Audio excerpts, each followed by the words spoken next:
It's been 5 years since the Taliban took charge of Afghanistan and severely curtailed women's rights. This activist still speaks out anyway.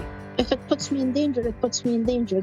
I promised the women of Afghanistan, the ones that their voices can't be heard, that I will be their voice. I'm Carolyn Beeler. Also today, some of our favorite stories out of the natural world. I just want to find I can identify every bird I come across. Some birds are easier than others to identify. I'm guessing there are about 300 birds now around my feet. Whoa. Also, good news from a Galapagos island. Giant tortoises make a comeback. We worked our way up to the side of the volcano and discovered some very distinct-looking tortoises that really didn't seem to belong. Plus, monkeys, elephants, and more ahead on The World. This is The World. I'm Carolyn Beeler. Thank you for being here. We are starting today in Afghanistan. 5 years ago this week, Taliban militants recaptured Kabul and toppled the Western-backed Islamic Republic. The guns have largely fallen silent within Afghanistan, but the country teeters on the brink of war with neighboring Pakistan. Food insecurity is rampant. Almost half of the population is in need of food aid. Women and girls have been stripped of their rights and largely erased from public life. Few women's rights advocates in the country dare to speak out. One exception is Afghan activist Mahbouba Siraj. She ran the last remaining shelter for abused women in Kabul until it was forced to close last year. We reached Siraj this week in the Afghan capital. Things are getting from bad to worse every single day.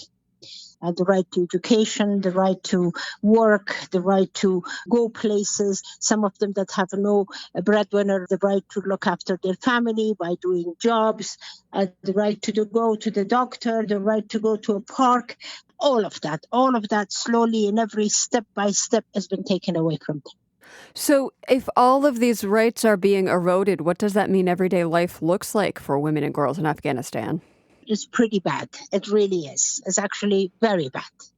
Because of the 5-year anniversary, the world wants to talk to us, and I'm glad I'm here and I can talk about it. It might be for the last time that I'm doing this from Afghanistan, but I am now. And I cannot tell you how devastating the whole thing is, how badly we all feel.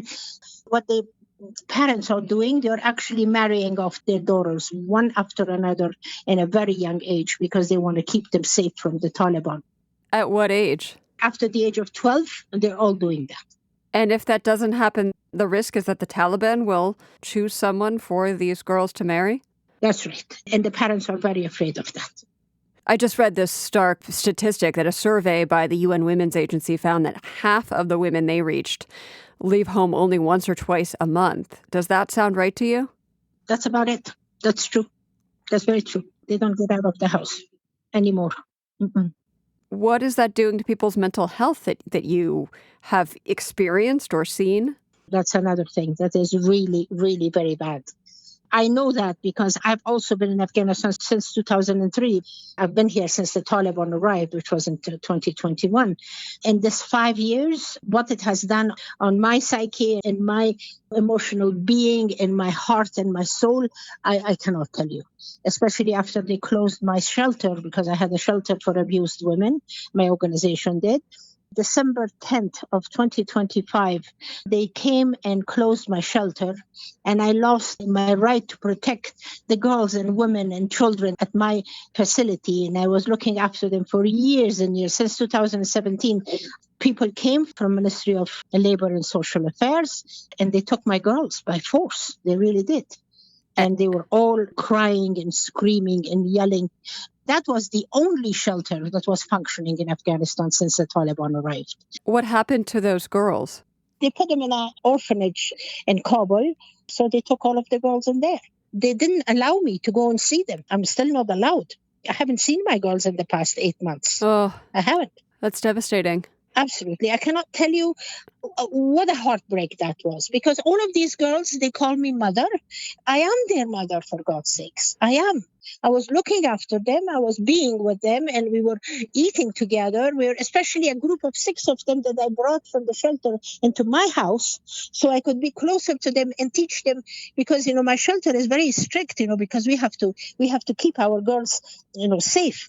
Can you just describe how the girls ended up in your shelter? What kind of situations were they in?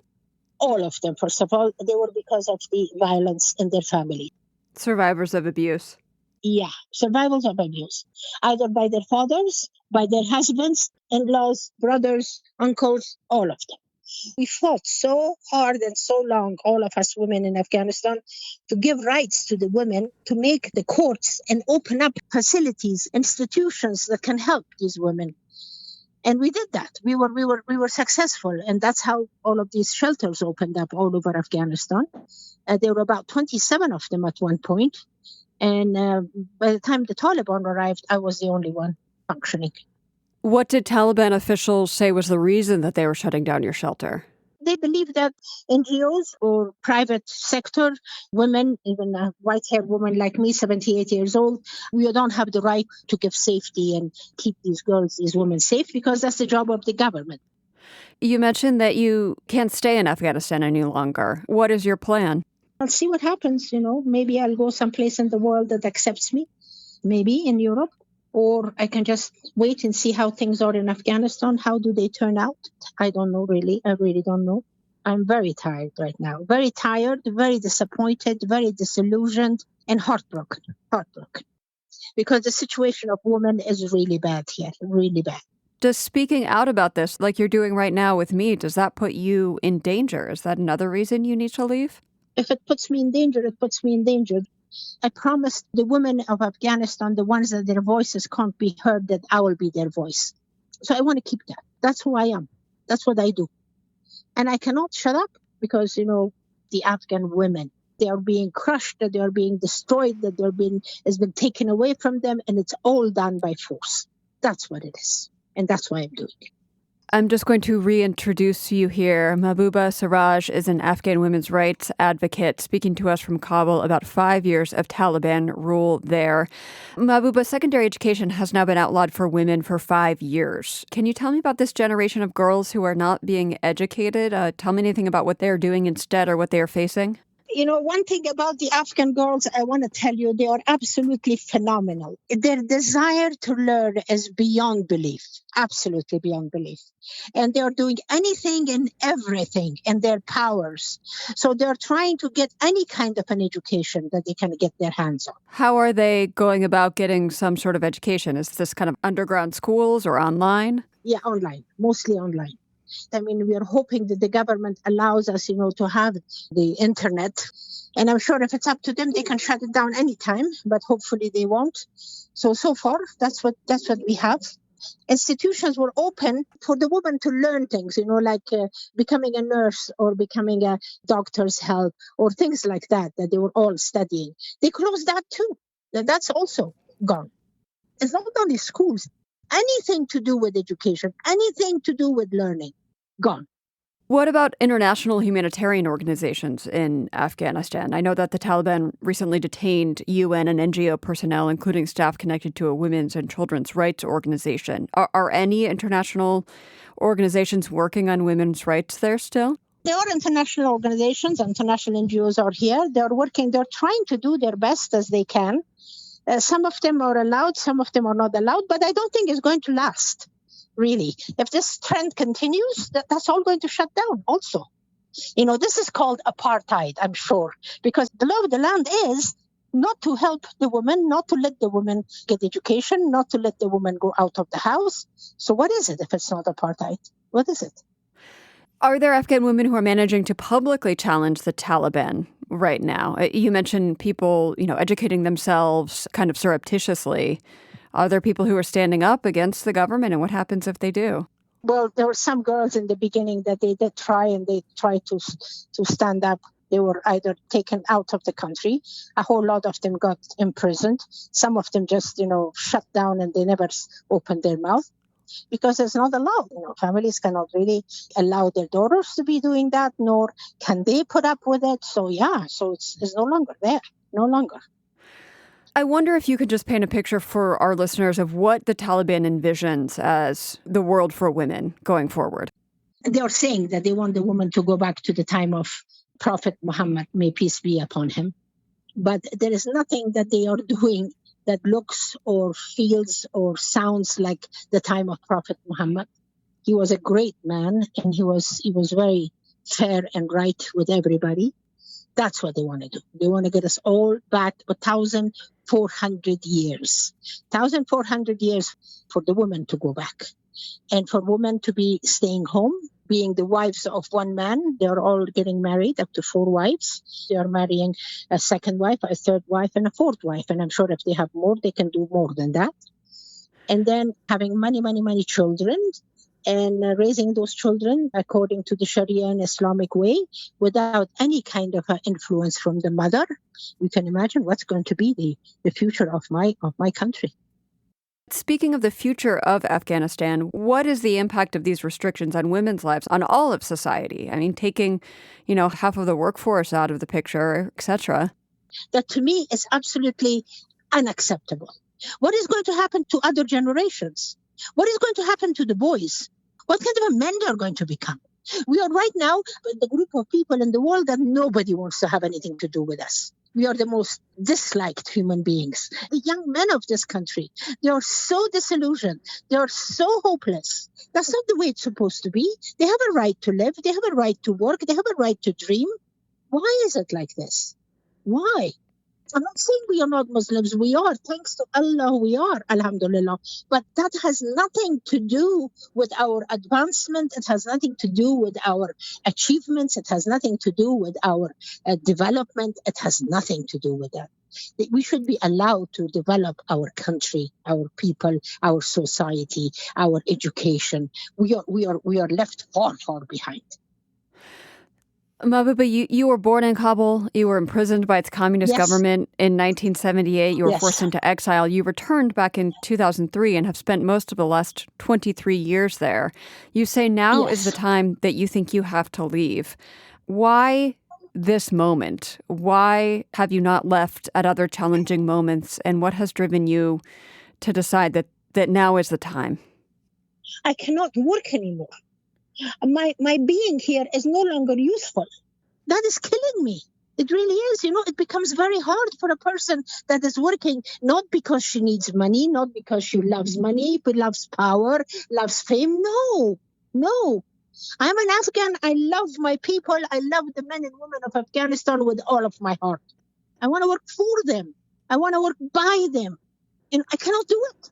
I cannot do it now. You mentioned that boys and men as well, are also disillusioned. Can you tell me a little bit about how boys are being raised right now in this environment?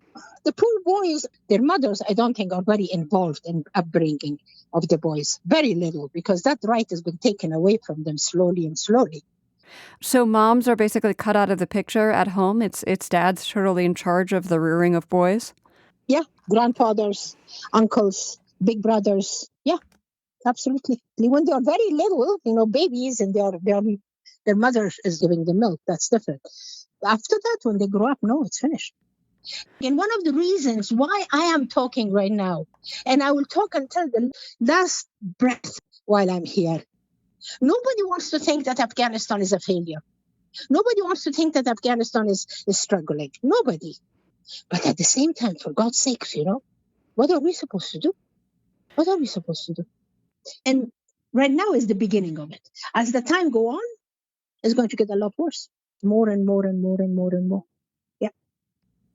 Mahbouba Siraj is an Afghan women's rights advocate. She joins us from Kabul. Thank you so much for speaking with us and sharing what you're going through and what you're weighing these days.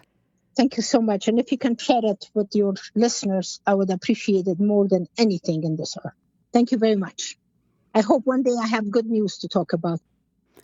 Tomorrow marks the 5th anniversary of the Taliban retaking control of Kabul.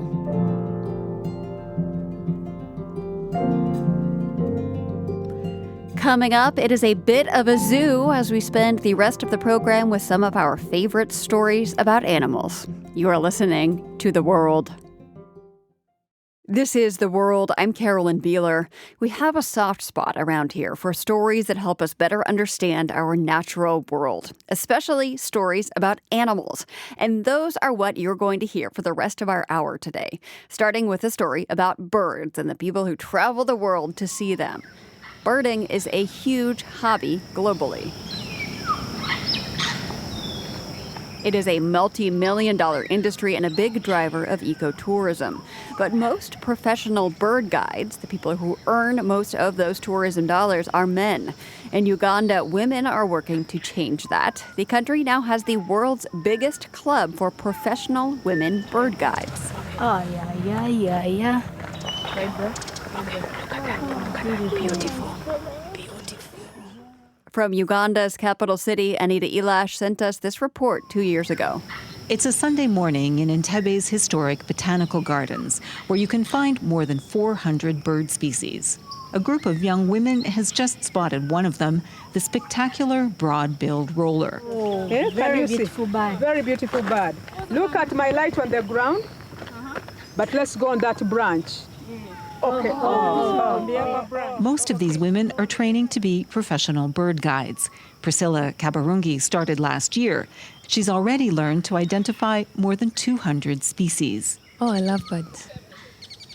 And when birds are everywhere, you can miss a lion, but you can't miss a bird.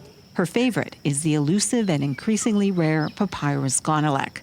She's already a safari guide, but she really loves turning people on to the beauty of birds. Even when someone is not all that interested in a bird, but by the time you finish talking to this person will have got that love for birds.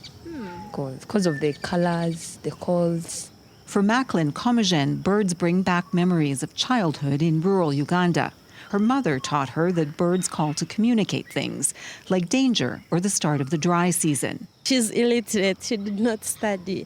But using her local knowledge, her indigenous knowledge, she uses birds as a means of communication. Macklin adores parrots because of the way they mimic people. She discovered bird watching while studying hospitality at university and immediately decided to make a career of it. I just want to be the best bird guide.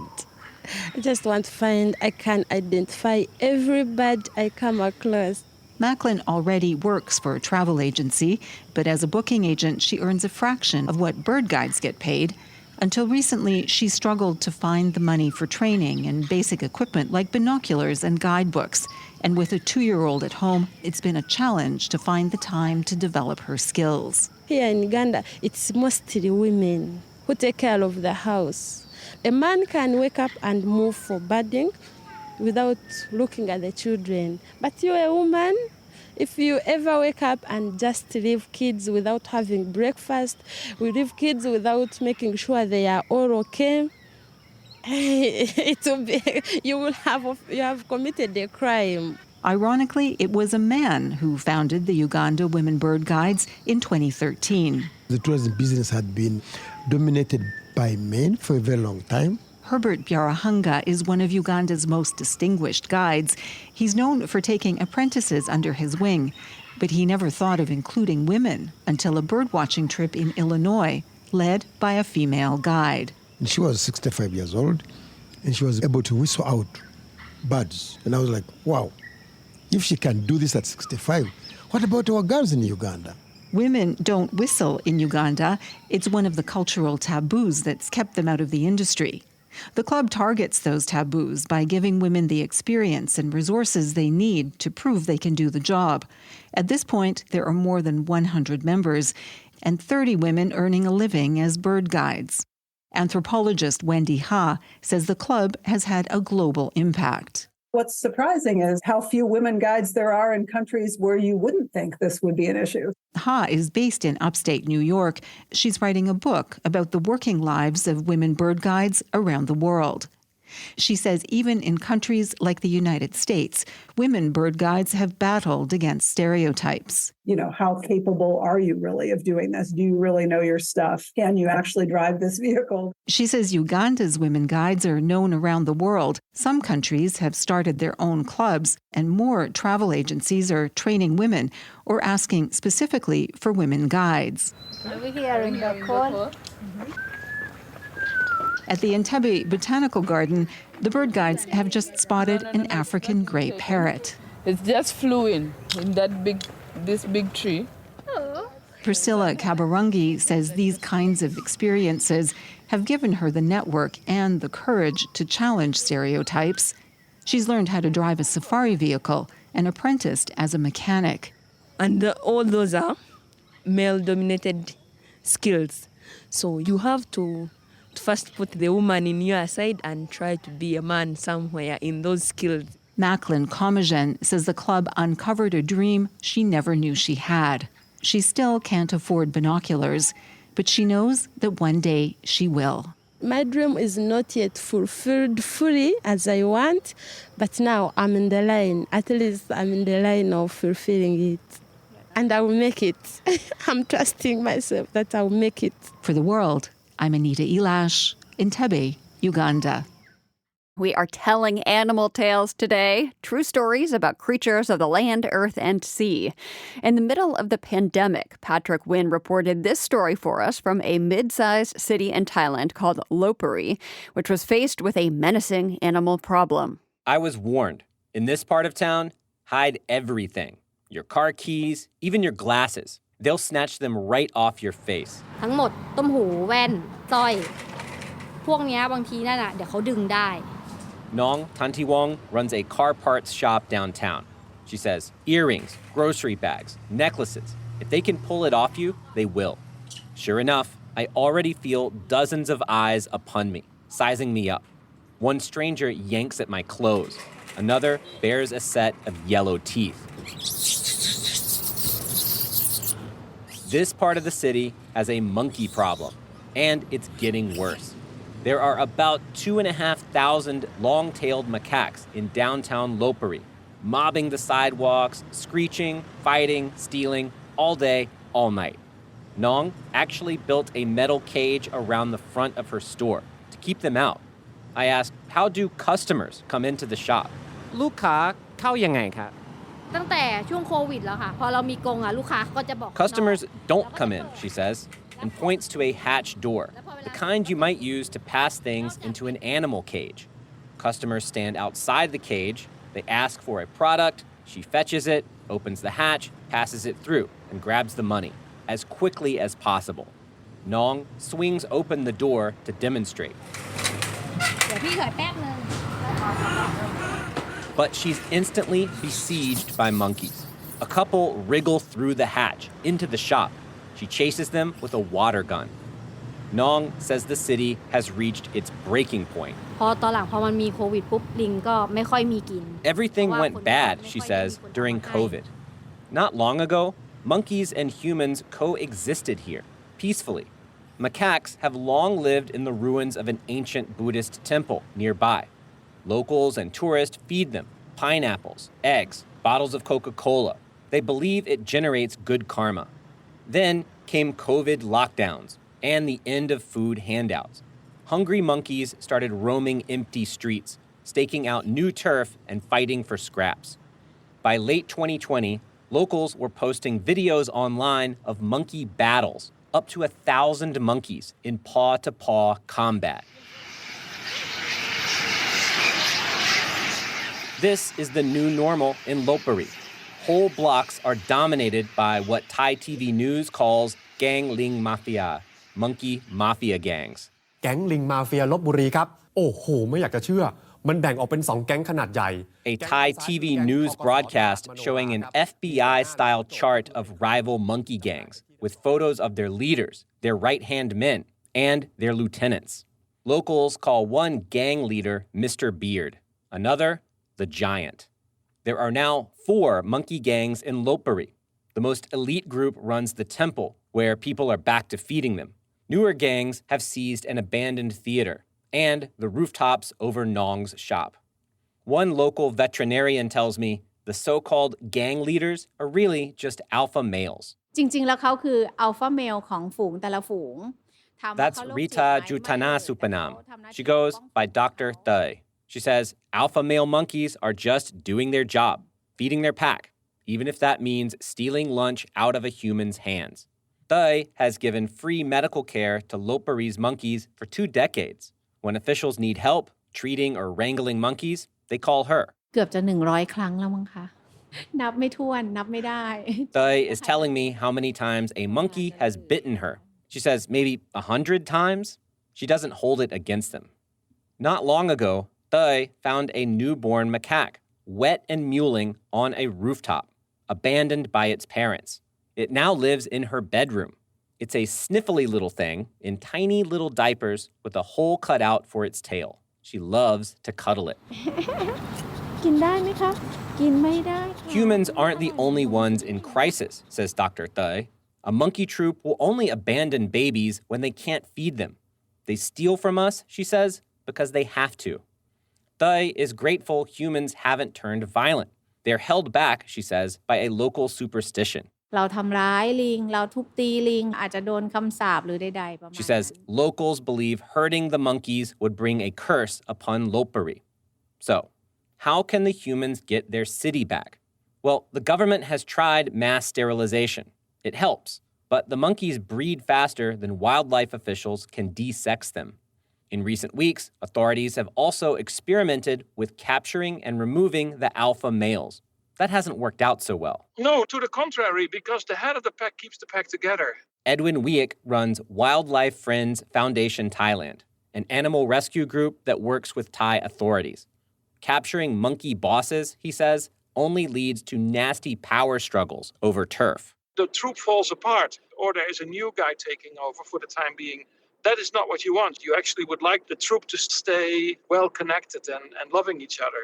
Thailand's wildlife department says the ultimate goal is moving entire macaque troops to semi-wild enclosures somewhere else. But there isn't a place in Thailand that can hold 2,000 to 3,000 monkeys. They'll have to build it first, and that could take a long time. Until then, downtown will belong to the gangs, run by Mr. Beard, the giant, and the other monkey kingpins of Lopburi. For the World, Patrick Nguyen, Lopburi, Thailand. After Patrick's story aired, Lopburi officials rounded up and sterilized thousands of those monkeys, and they say the primate pandemonium is now under control. From relatively small animals to some of the biggest, elephants. They use their trunks for a lot of things, to grab food, breathe, smell, do this. If you have ever seen an elephant up close, you may have noticed that they have wrinkles on those trunks. And those have nothing to do with age. It turns out the wrinkles are part of the reason why elephant trunks are such a versatile tool. Lena Kaufman is a PhD student in neurobiology at Humboldt University in Berlin, and she's one of the authors of a study all about this. It was published in the journal Royal Society Open Science in the fall of 2024. I talked to Kaufman then, and she told me her research revealed that wrinkles can show whether an elephant is right-trunked or left-trunked, which apparently is a thing. So you can actually see like a bias in many different species. And in elephants, you can see that they can have a bias towards one body side, basically, in their trunk behaviors. So even though they just have one trunk, this means that, okay, they're going to preferentially wrap their trunk towards the left, for example, if they're left trunkers, or they're going to preferentially wrap towards the right side if they're right trunkers, or even like throw mud more on one body side. There's all different kinds of behaviors that they like to perform just with a little bias towards one of their body sides. So this is one of the functions of the trunk is to act kind of like an appendage, a hand to grab things. And I understand that this trunkness correlates to wrinkles on the trunk. And that is one of the things that you wrote about in this study. Can you tell me how? Exactly. So that's one of our new findings. So it's been known for a while that both Asian and African elephants, they have this lateralization, they're left trunkers or right trunkers. And what we found in a previous publication from my lab as well is that they have more whiskers on one side of the trunk tip. You can see an abrasion on one side because they preferentially wrap towards one side. So they're going to have shorter whiskers on the other side of the trunk, basically. And taking this as a proxy for trunkedness, we found that on the side that they like to wrap towards, so a left-trunked elephant basically is going to have more wrinkles on the left side of the trunk tip.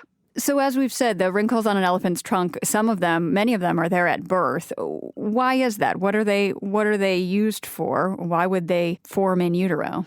So I would say that it's something that's partially genetically determined, and elephants depend pretty much from the early days of their life. They depend on the trunk pretty heavily. I mean, they learn how to control it. It takes almost a year or sometimes even longer to really control their trunk properly. But also they're precocious animals. They do not depend on their, they do depend on their mother for a long time, actually, but they do need to be able to move pretty early on. They do need to be able to use the trunk as well for drinking. So it has to have a certain flexibility from the beginning on, basically. And then you have wrinkles that are added during the lifetime as a result from specific usage. And you also can see differences in species, actually, even already during fetal development, but then much stronger in their later life stages. By species, do you mean African and Asian elephants?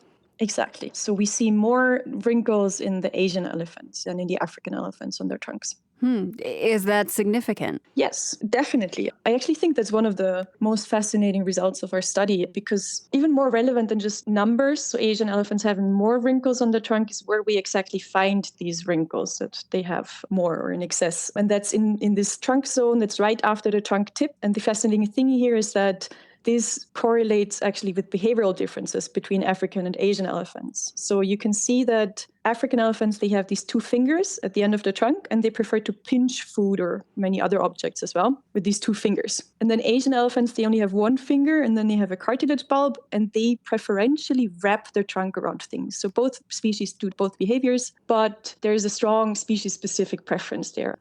So there's really a fundamental difference in how these elephants use their trunks, and that is revealed in their trunk wrinkles. Exactly, yes, yeah. So it's you can see this very clearly, that the Asian elephants in this zone that they like to use for wrapping, that's exactly where you have a very high density of wrinkles. So the trunk of an elephant performs a lot of different functions. They grab food, they breathe, they help with smelling and drinking. They, of course, make that iconic trumpeting sound. How special is this appendage in the mammal world? I would say it's extremely special. There's no other animal that has a multifunctional tool of this extent, and they depend on it heavily also for all parts of their life. It's often compared with the human hand. It's very dexterous. They can grab, they can even pick up a rice grain. So very small things, very fine motor control behaviors, but then they can also use it to lift hundreds of kilograms just using the trunk force. Of course, it's their nose, so it's a fusion organ of the nose and the upper lip. So they use it for smelling, which is very important for elephant behavior and interactions. For touch, basically, when they're in contact with their environment, they're constantly using their trunk. And you can also see that when elephants lose a part of the trunk, this is pretty heavy hit for them, and it can be fatal, actually. So this is a very specific research topic that you spend your time on. What drew you to study this?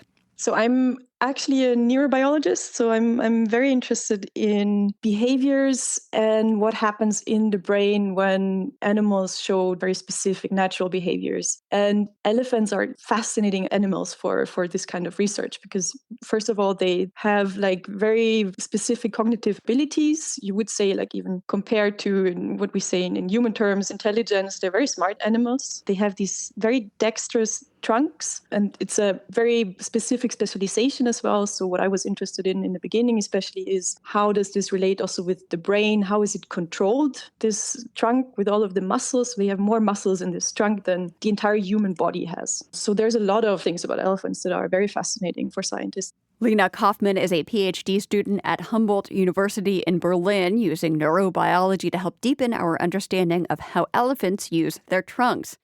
We were talking earlier in the show about the wonder of birds, but sometimes they can present a problem. Take the pigeon in Barcelona, or should I say pigeons. The city has a few too many of them. There are several reasons for that. Tons of places for pigeons to nest there, as well as tourists happy to feed them. But the real culprit, according to officials, are the so-called super feeders. They are locals who every day dole out pounds of crumbs and seeds, keeping tens of thousands of pigeons fat and happy, primed for reproduction. From Barcelona, the world's Jerry Haddon brought us this story a couple summers ago. In the center of Barcelona, on the wide, iconic Plaza Catalunya, Pepi López snaps photos of her 9-year-old grandson, Gabriel. Gabriel's covered in pigeons. They're roosting on his arms and shoulders. They're all eyeing the same thing, the fistful of sunflower seeds in Gabriel's right hand. ¿No te da pavor? No? Aren't you scared, I ask him? Not at all, he says. It's amusing. Their little claws tickle, he says. They give me goosebumps. Little Gabriel may not know it, but his sweet-looking grandmother, sitting there on a park bench, is wanted by local authorities.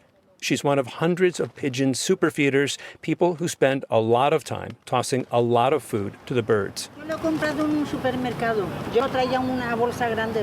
I usually buy my breadcrumbs in the supermarket, Lopez says. I brought this big bag, see? I've been in Barcelona for 60 years, and we always come to this plaza, she says, to feed the pigeons. Multiply Granny Lopez by 350, that's the estimated number of superfeeders in town, and, well, that makes for a lot of happy pigeons. 40,000 pigeons, says Carmen Mate. She heads the city's animal welfare service. Estimamos que tendremos como unas 1,100 por kilómetro cuadrado. We estimate that we have around 1,100 pigeons per square kilometer in Barcelona, she says, when a healthy number would be a quarter of that. So the city is trying to rein in the feeding, using mainly persuasion, convincing the superfeeders to keep their crumbs to themselves. But it isn't easy, says Mate, because most of the superfeeders are elderly and alone. Y que muchas de ellas se sienten rechazadas socialmente. They're people who feel ostracized socially, she says. Often their only connection to another living creature comes through feeding pigeons. So social workers are treading lightly, trying to build relationships with them, hoping to gain their trust before even talking pigeons. To find the superfeeders, they depend largely on complaints from residents. At a cafe on another pigeon-filled plaza, barista Diana Sanmudio says she holds down 2 jobs because of the birds, serving her customers and cleaning up pigeon droppings.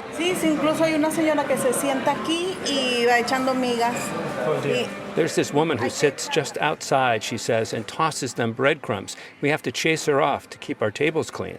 She's just left, Sanmudio tells me. You could have interviewed her. But officials asked me to leave the superfeeders alone. They worry that attention from media could undermine their efforts to win the feeders over. Besides the superfeeder campaign, officials are now using specially treated seeds that leave pigeons sterile, and it's banned birdseed sales in the touristy parts of town. But back at Plaza Catalunya, I ask for bird feed straight up at a souvenir stand. Sure, the woman says, €3. I sit down on the same bench where the grandmother Pepe Lopez usually sits. I open my little pouch and sprinkle a few seeds at my feet. Oh my God, here they come. Whoa. I'm guessing there are about 300 birds now around my feet. Whoa. And now a bunch of tourists are taking photos of me.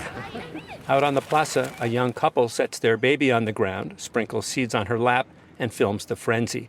Meanwhile, other kids chase after pigeons, as kids do, and tourists do the selfie thing. And high overhead, several much larger birds circle. Seagulls. Turns out they're moving inland, attracted in part by the easy meal they find in pigeons. The city says they've got an eye on the gull population now, too. Pero alimentar a gaviotas genera se transforman y son animales. Animal Welfare's Carmen Mate says seagulls in large enough numbers transform. They become very aggressive, she says, and they're considerably bigger than pigeons. And unlike pigeons, she says, seagulls bite. For the World, I'm Jerry Haddon, Barcelona.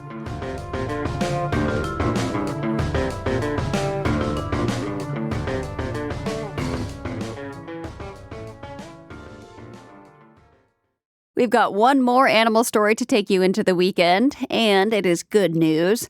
The giant tortoises are walking once again, or maybe lumbering is the better verb, on the Galapagos island of Floriana. The iconic Floriana giant tortoises had been hunted to extinction on the island.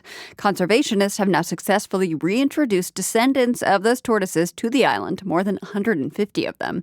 James Gibbs has been researching these creatures for about 2 decades. In fact, he discovered the tortoise descendants that made this reintroduction possible. He found them on Wolf Volcano on Isabel Island, also in the Galapagos. Today, Gibbs is with the Galapagos Conservancy. He described what these creatures looked like to my co-host Marco Werman back in February. They have a very dark shell, but they have a very sculpted shell, which is to say they have this real saddle backing, which is very distinct from the round shells that most tortoises have. And they are, of course, gigantic. Of the ones in collections, we can see they would probably easily get to 500, 600 pounds. We know they get up to 150, 160 years old. And there are records of tortoises giant tortoises getting to 200 years plus. And they never really slow down. They never really stop breeding. And they're really quite remarkable, resilient animals. And so how different are these descendants from the Floriana tortoise that you discovered and which have been reintroduced? Yes, so basically, while they have stayed together in particular areas, they have interbred with the endemic or the native species on the volcano, which is a domed tortoise. So what we have today, they're hybrids, all with significant lineage from the Floriana tortoise, anywhere from 10 to 40, 50, 60, 70% Floriana tortoise in these hybrids. So, James Gibbs, talk about the process of getting to this point where you were able to reintroduce these giant tortoises to their native habitat. How did this come about? It's been quite a process, 26 years to be exact, but it has gone in stages. First was the discovery, and then was the confirmation that actually were descendants of these Floriana tortoises. Then the whole sort of logistics operation to find and remove these particular tortoises of interest to the Fausto Llerena breeding center of the Galapagos National Park here on Santa Cruz Island, where they have been ensconced in a large corral, a lava block corral, where they have been breeding happily over the last, 10 to 15 years. And they're very prolific in producing youngsters, and they're producing about 100 little tortoises every year now. And at age 5, basically they've been head started, and they're in good shape to go out, be released to the wild, and fend for themselves. So you've got this corral of Floriana giant tortoises. You know the right time when they're mature enough to be released, but when did it become clear that reintroduction was possible? This whole process of introduction of tortoises to Floriana Island is part of a much larger effort to restore the entire island. And the Floriana Restoration Project, undertaken by the National Park and many other partners, has focused on the removal of many different kinds of invasive species, most prominently the goats and cattle that had been introduced, and then cats and rats, black rats were introduced, and they are potential predators, especially the rats, on young tortoises. So this opened the way. We'll continue to, of course, to introduce tortoises, about 100 per year for the next 50 years or so. But there are an endemic snake, a racer, ready to come back, and a native mockingbird, several species of finches. But the tortoises hopefully will usher in the beginning of a series of further introductions to bring back the native wildlife to Floriana as its ecosystems recover. And then the tortoises themselves will be an agent of recovery for the ecosystem. They consume, thousands of pounds of vegetation every year. They're big 500-pound animals that move around in very high densities. They disperse a lot of plants. They really are a key part of a healthy ecosystem, and going to be a big effort now moving forward. This was both the end of a 26-year effort, but just really the beginning of a much longer-term process of both more tortoises and helping other species get established. That's very cool. So it's a significant moment, not just for the Floriana tortoise, but for other species, even flora as well.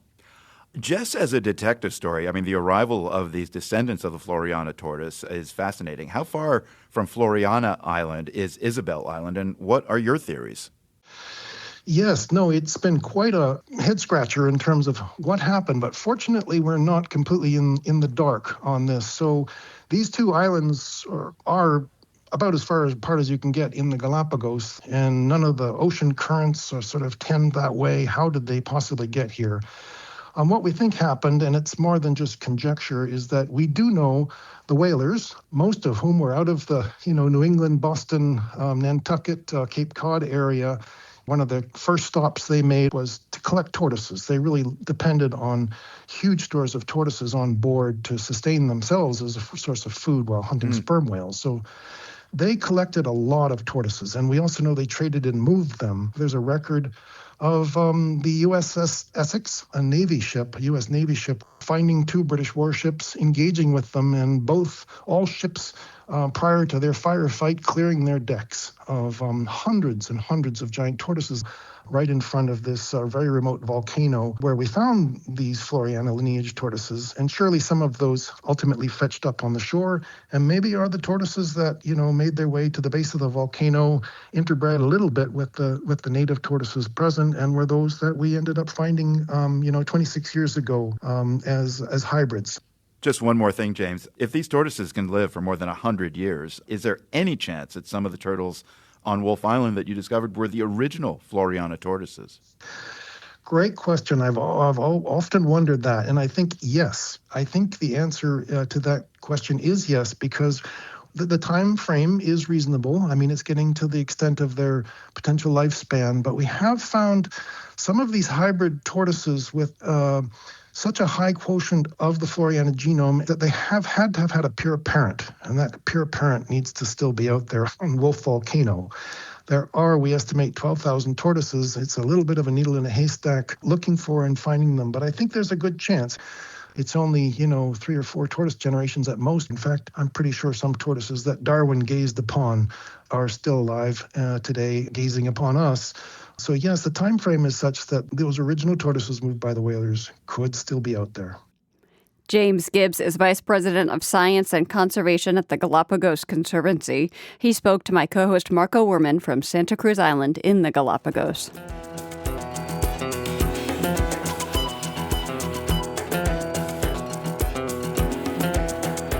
The World is produced by GBH and PRX, broadcasting weekdays from the Nan and Bill Harris studio in Boston. Find us online anytime at theworld.org and check out more of our reporting on YouTube at The World News GBH. I'm Carolyn Beeler. Have a great weekend. We will see you back here on Monday. The World is supported by the Andrew Carnegie Foundation, working to reduce political polarization through philanthropic support for education, democracy, and peace. More information at carnegie.org. By the Lumina Foundation, committed to a fair, universal system for learning beyond high school that offers every American the chance for a better life. LuminaFoundation.org. By the PRX Ambassador Council, whose members include Paul Atwater Connolly, Helen and Russell Pine, and the Sarlo Family Foundation. The World's theme music is composed by Ned Porter. The World is a co-production of GBH Boston and PRX.